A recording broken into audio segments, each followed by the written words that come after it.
คนไหลคนหนคนตากังนานาจิตต่างคนเฮากับบอกคือกันเราไปต้องบางคนมักแนวมวลแนวเซินกับบอกว่ากันแหละมันก็สิบอกคำบอกคือปันใดอยากคืออัดเอกสารร้อยแต่ก็สิบอกปันใดดังนั้นฉะนั้นขอโทษขออภัยมันเอาโอกาสนะแต่ว่าให้ความมนความเซินทุกคนในบอกบ่นมันเซินเอาอาจารย์นุตีเกี้ยมอยากลืมเมียเขาหักสลายดอกไฟบ้านสาวปากทางและตามด้วยมงละหัวพี่น้องเซินทั้งทีมงานทั้งอันเนี่ยผมบ้านครับสิงออกมายาวเอาเซิน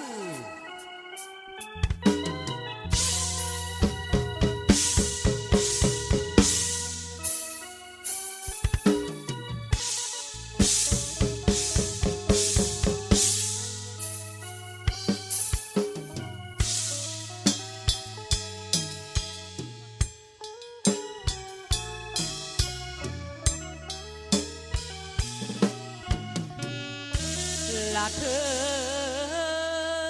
มีผัวอยู่แล้วเป็นอย่างเฮ็ดให้สายลงบอกอ้ายมาตามตรงบอกว่ายังดอกพ่อ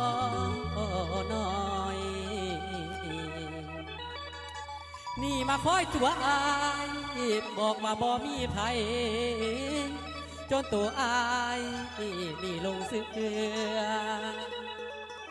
หากหมดใจบ่เหลือจังได้เห็นจังได้หูมีผัวสอนก่อนพี่สาย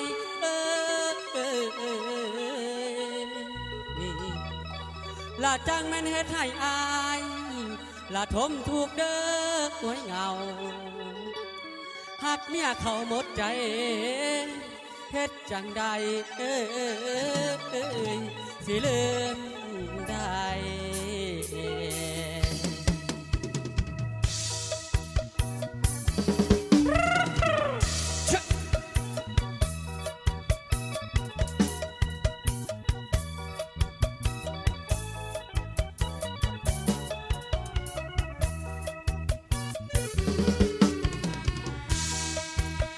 ใจแรกสันได้พบเธอแต่รักเธอสันนี่สุขยิ่งนักสันก็รู้ว่าเธอก็รักว่าเธอก็รักสันเหมือนกันของเราสองคนหนึ่งใจยิ่งสิดใกล้เราก็ยิ่งถูกพันความรักเราเริ่มเบ่งบานเหมือนดังสวรรค์พร้อมใจยินดีต่อมาสันได้รู้ความจริงทุกสิ่งสันถึงสามสีเว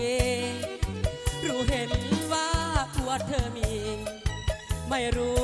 จะทำไงดีพอตัวสันนี้รักเธอแล้วหมดใจ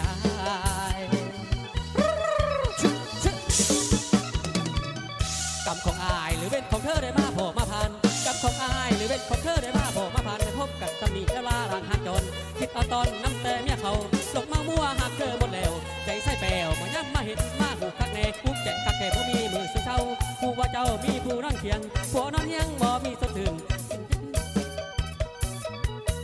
ให้เสียหูคักลามารักฉันทำไมรักทำไมรักฉันทำไม